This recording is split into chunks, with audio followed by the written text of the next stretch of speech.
আসসালামু আলাইকুম সম্মানিত দর্শক, আশা করি আল্লাহর রহমতে ভালো আছেন। এটা আমাদের সেলাই শিক্ষা ক্লাসের 3 নম্বর ক্লাস। এই ক্লাসের মাধ্যমে আমরা শিখব কিভাবে সুন্দর এবং ফিনিশিংয়ের মাধ্যমে একটা কামিজ সেলাই করতে হয়। তো সম্মানিত ভিউয়ার্স, লক্ষ্য করেন এখানে 40 ইঞ্চি বডির জন্য গলার চওড়া আমি যখন কাটিং করেছি তখন দিয়েছিলাম 3 ইঞ্চি। তো গলার মাপের হিসাব নর্মালি যদি আপনি টিসি বক্রম দিয়ে কাটিং করেন তাহলে বডির যে মাপ থাকবে সেই মাপকে 12 দিয়ে ভাগ করবেন। ঠিক আছে, 40 ইঞ্চি বডি 40কে 12 দিয়ে ভাগ করে যত থাকবেন ততই দিয়ে দেবেন। যখনই আপনার ভাগ করার পরে 3-এর উপরে হবে, 3-এর উপরে গলার মাপ দেওয়া যাবে না, সর্বোচ্চ 3 দিয়ে কাটিং করা যাবে। ঠিক আছে, তো যেহেতু আমি কাপড় দিয়ে আপনাদের কাটিং করে দেখাবো তাই এখানে 2.5 ইঞ্চি দিয়ে কাটিং করব। কাপড়ের গলা সব সময় ছোট করে কাটিং করতে হয়, কেননা কাপড়টা পাতলা সেলাই করার পরে ছড়িয়ে যায়, তাই অবশ্যই কাপড়ের গলা সব সময় একটু কম করে কাটিং করবেন। 40 ইঞ্চি বডির জন্য এখানে দিলাম 2.5 ইঞ্চি। তো নিচেও একটা মাপ দিলাম 2.5 ইঞ্চি, দেওয়ার পরে এভাবে দাগটা টেনে দিলাম। গলার লম্বা দেব 40 ইঞ্চি বডির জন্য আমরা 5 ইঞ্চি। হ্যাঁ, তো এখানে আমরা পান গলা দিয়ে কাটিং করব, এভাবে পান শেপ দিয়ে কাটিং করে নেব। তো এভাবে গলাটা কাটিং করে নিতে হবে। এরপরে আমরা গলার কাপড়ের পটি দেব, তাই কাপড়টা একবারে কাটিং করে নেব। এই যে একটা কাপড়ের টুকরা নিয়ে নিলাম, কাপড়ের যে টুকরাটা নেবেন ওটার নিচে রাখবেন। রাখার পরে যেভাবে আমরা গলা কাটিং করলাম সেই একইভাবে এই ভেতরের পটির কাপড়টা কাটিং করে নিতে হবে।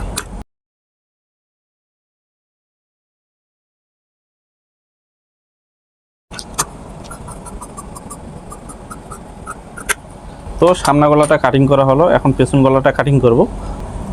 গলার চওড়া 2.5 ইঞ্চি, গলার ডিপ হবে 2.5 ইঞ্চি।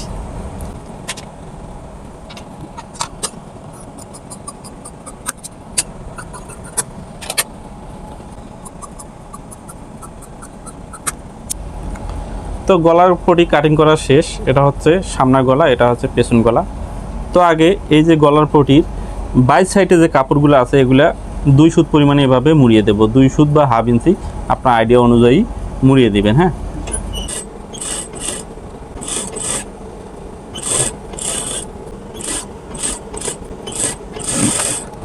এরপরে আমরা গলার পটি বডি পার্টের সাথে সিটিং করে নেব।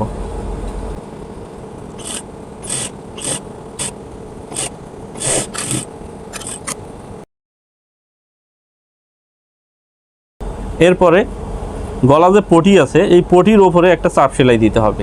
চাপ সেলাই না দিলেও হয়, কিন্তু দিলে অটোমেটিক আপনার পটিটা ভেতর পাশে চলে যাবে, ফিনিশিং সুন্দর আসবে। তাই অবশ্যই পটির উপর দিয়ে এভাবে একটা চাপ সেলাই দিয়ে দেবেন। যখন চাপ সেলাইটা দেবেন এই যে গলার যে ভেতরের কাপড়গুলা এগুলো পটির পাশে নিয়ে আসবেন।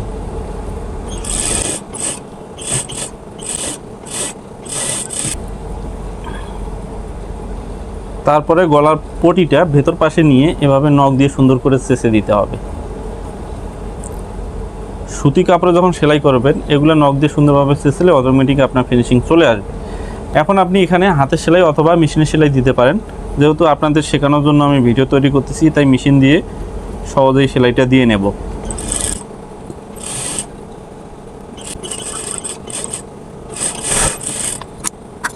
তো আমাদের সামনা গলা কিন্তু কমপ্লিট হয়ে গেল। এখন পেছন গলার পটিটা লাগিয়ে নেব। তো একই নিয়ম ফলো করে পেছন পাটের গলার পটিটাও আমি লাগিয়ে নিয়েছি। এরপর এখানে আমরা এখন মেশিন সেলাই দেব না, আগে আমরা ঘাত জয়েন দেবো, তাহলে আমাদের ঘাতটা পাকা হবে। এই লক্ষ্য করেন আমরা ঘাত জয়েন দেব। নর্মালি যেভাবে শুরু থেকে ঘাত জয়েন দেওয়া স্টার্ট করি ওইভাবে স্টার্ট করব। পরে লক্ষ্য করেন এই যে পেছন গলার যে পটিটা আছে এই পটিটা উল্টিয়ে সামনা পাটের উপরে দিতে হবে, তাহলে আপনার গলার এই জায়গায় পাকা হবে। ঠিক আছে, তো লক্ষ্য করেন এই যে এখানে যে সেলাই আছে সেলার ওই পাশ থেকে এই যে এটা উল্টিয়ে সামনা পাটের উপরে দিয়ে দিতে হবে। এই পাশটা আপনাদের সহজ করে বুঝাই। এই যে গলার পটিটা আছে এভাবে খুলে নিতে হবে। এরপরে এই যে জয়েন বরাবর রাখার পরে পেছন গলার পটিটা এভাবে উল্টিয়ে সামনা পাটে দিয়ে দিতে হবে।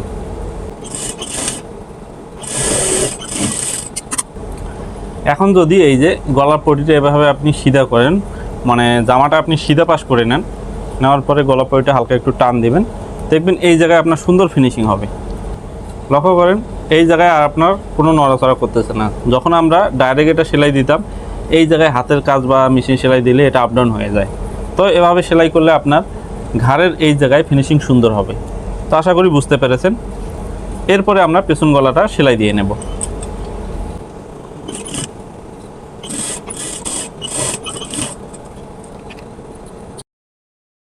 এরপরে আমরা সাইড জয়েন করব। হ্যাঁ, তো সাইডে আগে যে পাশে দাগ আছে ওই দাগ বরাবর একটা আগে সেলাই দিয়ে নেব।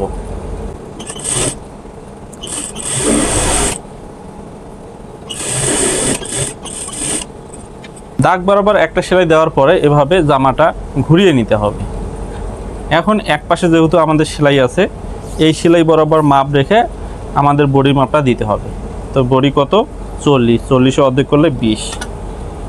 এই যে এখানে বডিতে দিলাম 20। এখানে আছে 36 ইঞ্চি কোমর, 36 অর্ধেক করলে 18। তারপরে হিপের মাপটা এভাবে দেখতে হবে। হিপ কত? 40, 40 অর্ধেক করলে 20। এখন এই দাগ বরাবর সেলাই দিতে হবে অপর পাশে।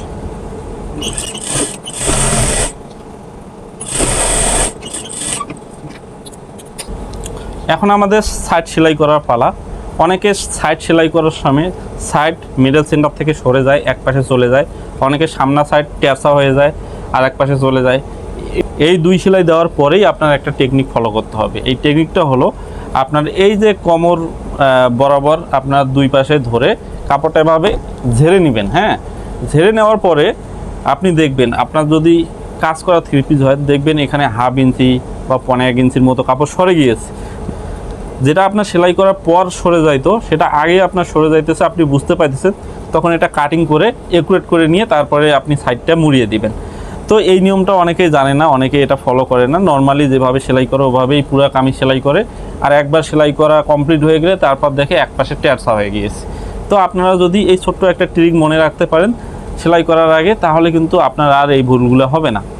তো নতুন যারা আছে সর্বপ্রথম যে কাজটা করবেন, যেহেতু এখানে আমরা 1 ইঞ্চি 2 পয়েন্ট বা 1.5 ইঞ্চির মতো কাপড় রাখি, ওই পরিমাণে আপনার এখানে ডবল ভাঁজ করে নিতে হবে। নর্মালি এভাবে হাফ ইঞ্চির মতো একটা ভাঁজ দিয়ে নেবেন, সম্পূর্ণ এভাবে মুড়িয়ে নেবেন। হ্যাঁ, নখ দিয়ে এভাবে আস্তে আস্তে করে চেঁচে নেবেন। সুতি কাপড় আস্তে আস্তে এভাবে চেঁচলেই কিন্তু আপনার দাগগুলো উঠে যাবে বা এটা মোড়ানো হয়ে যাবে। এই যে এভাবে সুন্দর করে মুড়িয়ে নেবেন। আগে এক পাশে মুড়িয়ে নেওয়া হলো, তারপরে আর এক পাশে এভাবে সুন্দর করে মুড়িয়ে নিতে হবে। দুই মোড়ানি যাতে মিডল বরাবর থাকে, কোনো জায়গায় বেশি কোনো জায়গায় কম, এরকম যেন না হয়, একুরেট করে এভাবে সুন্দর করে মুড়িয়ে নেবেন। ওকে, একটা মোড়ানি দেওয়ার পরে এখন আমরা সেলাইয়ের মাধ্যমে আরেকটা মোড়ানি দিয়ে দেব। তো এই যে এরকম হাফ ইঞ্চির মতো চওড়া রাখবেন। অনেকে বেশি চওড়া রাখে, এরকম চওড়া রাখে, অনেকে আবার চিকুন করে দেয়। তা নর্মালি যেটা সৌন্দর্য আপনার কাছে লাগবে সে পরিমাণে আপনি এই মোড়ানিটা দিয়ে দেবেন। তো এখানে আমি হাফ ইঞ্চির 1 সুত পরিমাণে কম, এরকম হলে আর কি ভালো লাগে। তো আপনার নিজের চাহিদার উপর ডিপেন্ড করে এই মোড়ানিটা দিয়ে দেবেন। হ্যাঁ, এরপর সম্মানিত ভিউয়ার্স লক্ষ্য করেন কিভাবে সেলাই করলে আপনার সাইডটা সোজা হবে, মানে স্ট্রেট বরাবর থাকবে, কোনো জায়গায় বাঁকাটারা হবে না। তো এটা কিন্তু আপনার সেলাইয়ের উপর ডিপেন্ড করবে। আপনি যদি সঠিক নিয়মে সেলাই দিতে পারেন তাহলে আপনার সাইড সোজা হবে, যদি না পারেন আপনার সাইড দেখা যায় এরকম মাঝখানে বাঁকা হয়ে গিয়েছে, সাইড কোনা ঝুলে পড়েছে বা ঠোঁট বাইর হয়েছে, এই সমস্যাগুলো হবে।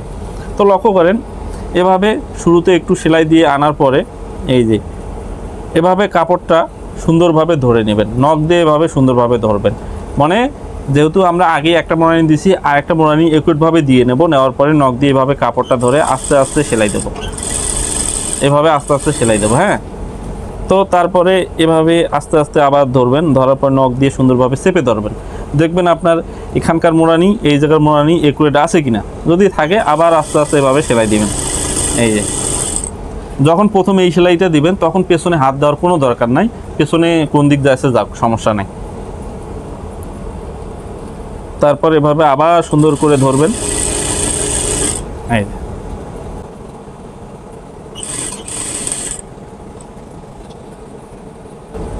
এই কোনার এই জায়গায় যখন আসবেন এটা সুন্দর করে দেখবেন, আপনার একটুভাবে যদি বসে থাকে তাহলে এটা সেলাই দিয়ে নেবেন। হ্যাঁ, এই পাশে সেলাইটা দেওয়ার সময় আপনার নিচের কাপড়টা হালকা একটু টান টান রাখতে হবে, কেননা উপরের কাপড়টা অনেক কিন্তু লুজ হয়ে গেছে। এই পাশে যখন সেলাই নিয়ে আসবেন তখন কিন্তু নিচের কাপড়টা অল্প একটু টান টান ভাব রাখবেন, হ্যাঁ, আর উপরে কাপড়টা লুজ রাখবেন, তাহলে আপনার কোনা ঝুলে পড়বে না। আর প্রথম যে সেলাই এ পাশে আপনার কোনো জায়গায় টানাটানি দরকার নাই, নর্মালি সেলাই দিলে হয়ে যাবে। এই পাশে সেলাইটা দেওয়ার সময় উপরের যে কাপড়টা আছে এটা কিন্তু লুজ হয়ে যায়, এটা হালকা লুজেই রাখবেন, আর নিচের কাপড়টা হালকা টান করে রেখে এই যে কাপড়টা সুন্দরভাবে বসিয়ে দিয়ে একুরেটভাবে নিয়ে সেলাই দেওয়া শুরু করবেন। হ্যাঁ,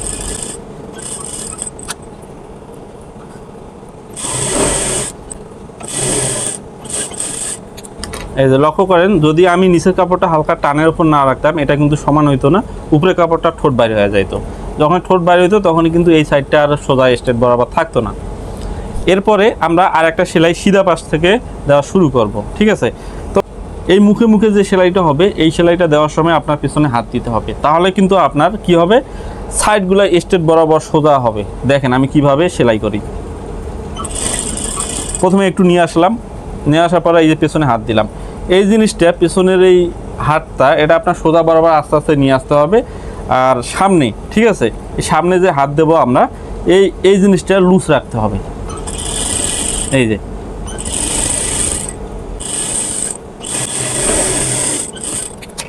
তো লক্ষ্য করেন আমি যে সাইডটা সেলাই করলাম আমার কোন জায়গায় সমস্যা এখন আপনারা দেখেন। দেখেন আমি দুইটা মাথায় ধরলাম সমানভাবে, এই যে দুইটা মাথায় সমানভাবে ধরছি, কোনো জায়গায় ঠোঁট হয়েছে না বাইরে হয়েছে, দুইটা আমি টানতেছি, কোনো জায়গায় প্যাঁচ খাইতেছে নাকি। অনেকের এভাবে সাইড সেলাই করে টান দেয়, এই জিনিসগুলো প্যাঁচ খেয়ে যায়, মানে তারা সঠিকভাবে এই সাইডে সেলাইগুলো দিতে পারে না। আর ওগুলো সেলাই করার পরে যখন কাপড়টা একবার ধুয়ে দিবে তখন দেখবেন রাউন্ডের মতো আর কি ঘুরে আসতেছে। তো অবশ্যই সাইড সেলাই দেওয়ার নিয়ম অনুযায়ী আপনারা সাইড সেলাই করবেন, তাহলে আপনার কামিজ সেলাই অনেক সুন্দর হবে। কামিজের কিন্তু সব সেলাইয়ের সৌন্দর্য আসে না, এই সাইডের সেলাইয়ের উপরেই আপনার কামিজের সৌন্দর্য। তাই সাইডের সেলাইগুলো একটু আস্তে আস্তে এবং সুন্দরভাবে দেওয়ার চেষ্টা করবেন। তো একই নিয়ম ফলো করে আমি আরেক পাশে সেলাই দিয়ে নেব।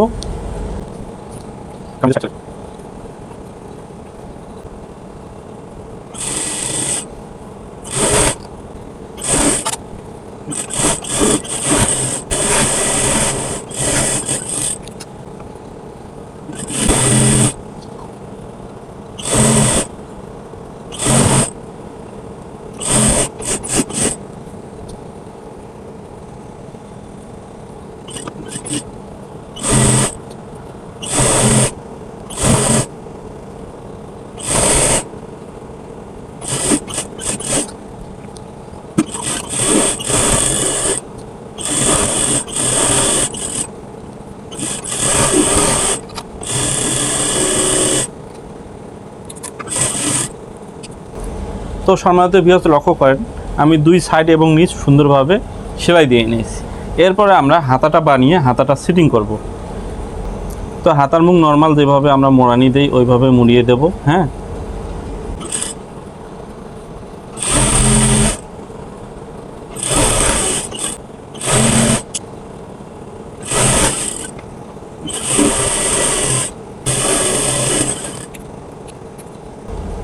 হাতার মুখে মোড়ানি দেওয়ার পরে হাতার মুখের মাপ ঠিক রেখে এটা সেলাই দিতে হবে। হ্যাঁ,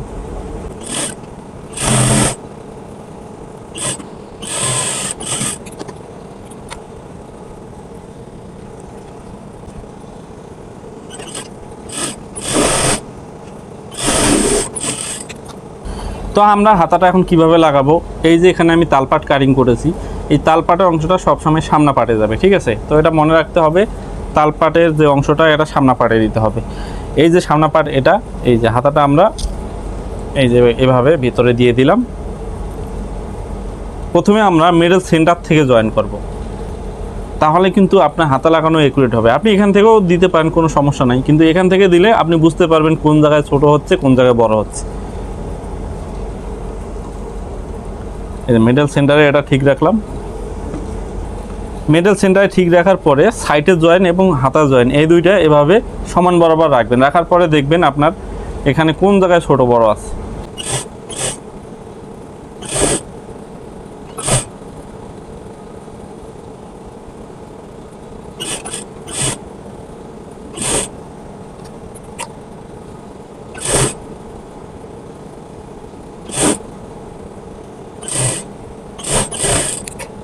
তো তো সম্মানিত ভিউয়ার্স লক্ষ্য করেন কামিজটি সেলাই করা কমপ্লিট হয়েছে। দেখেন সাইডে কোনো জায়গায় কিন্তু ট্যান টুন নাই, কোনো জায়গায় বাঁকাটা নাই, সুন্দরভাবে সেলাই করে নিয়েছি। হ্যাঁ, হাতাগুলোও দেখেন সুন্দরভাবে বসছে, কোনো জায়গায় হাতায়ও ঘোষ খায় নাই, প্যাঁচ খায় নাই, কিছু হয় নাই। আপনারা এই নিয়মে যদি সেলাই করেন ইনশাআল্লাহ কামিজ সেলাই আপনাদেরও সুন্দর হবে। তো ভিডিওটা ভালো লাগলে অবশ্যই লাইক করবেন এবং চ্যানেলটি সাবস্ক্রাইব করে পাশে থাকবেন।